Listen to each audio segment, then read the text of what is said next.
impossible don't exist.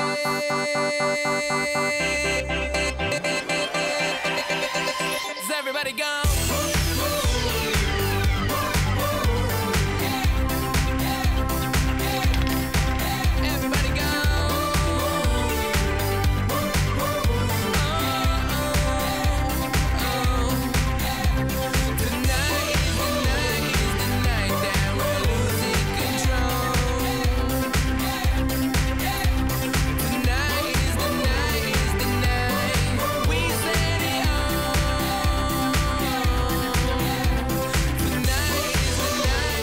Good morning, and thanks for joining us for another EaglEye. I'm Michaela Browsey. And I'm Paul Hirschkim.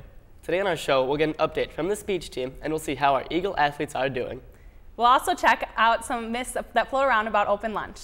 But first, even though smoking is one of the leading causes of disease and death in the United States, people still smoke. But the question we asked is what's being done to stop underage people from getting their hands on tobacco? Here's Caitlin with the story. It's well known that underage drinking is an issue nationwide, but oftentimes the use and purchase of tobacco by minors gets overlooked. Yeah, I purchased tobacco.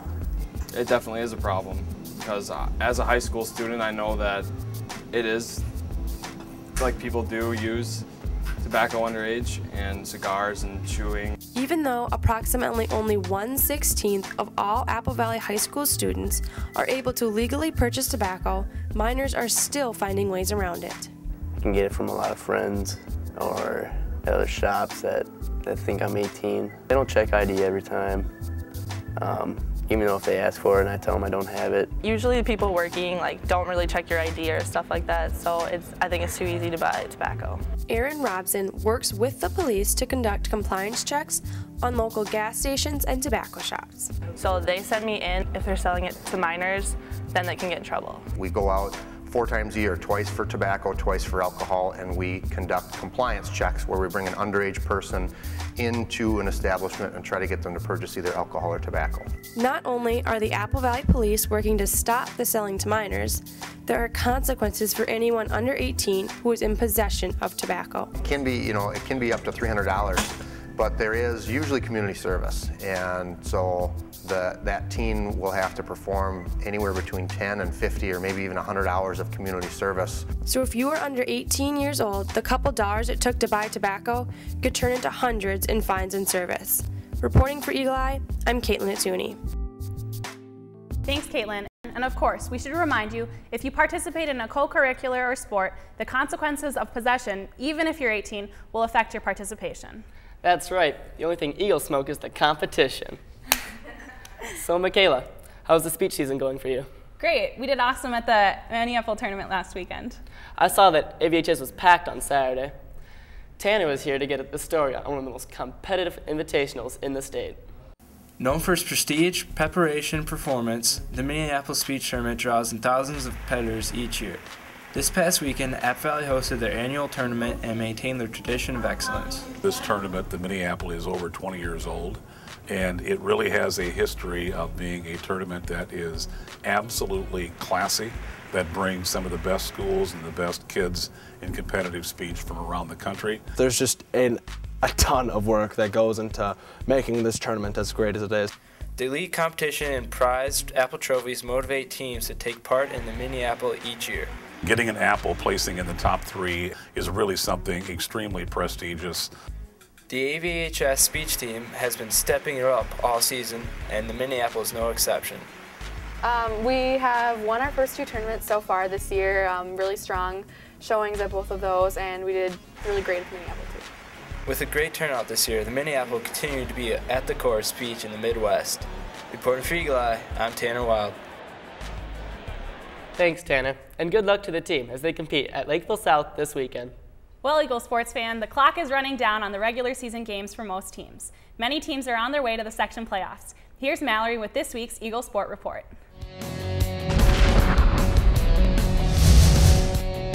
Hey Eagle sports fans, I'm Mallory Mahalik for this week's Eagle Sport Report. We're going to take a look at who's on the mat, in the ring, and who's kicking it in gear for sections. Wrestling is dominating the competition with 4 wins at the Armstrong Duels this past weekend. The seniors of the team showed their leadership by winning all matches. Congratulations to the team for winning the South Suburban Conference Championship. Boys hockey had a tough loss to Egan last week, but came back Saturday to shut out Kennedy 6-0. Each goal was scored by a different player. The boys played Burnsville tonight at home. Aviators are preparing for their sections tournament this Saturday at Kennedy, competing in jazz and kick. Good luck to alpine skiing and women's hockey as they enter sections as well. The competition cheerleading team is headed to nationals in Orlando, Florida this weekend. Good luck to everyone. Back to Paul and Michaela in the studio. Thanks, Mallory. Congrats to the girls hockey team for beating Rosemount in their first section game last night. Every once in a while, rumors are started around these hallowed halls. In a high school? Nah. I know, shocking, right? So we sorted out the truth and fiction with the help of administrators and staff around the topic of open lunch.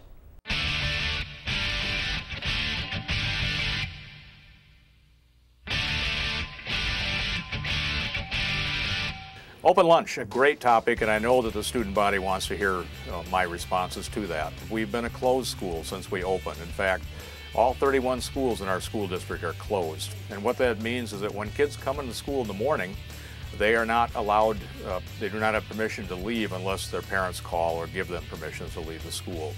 When we provide the lunch, you get entree, side, fruit, veggie, milk. 5 things for $2.25. Go to McDonald's, dollar menu, $5. So $2.25 for the lunch is actually a really good deal. It's hot, nutritious, you get everything you need.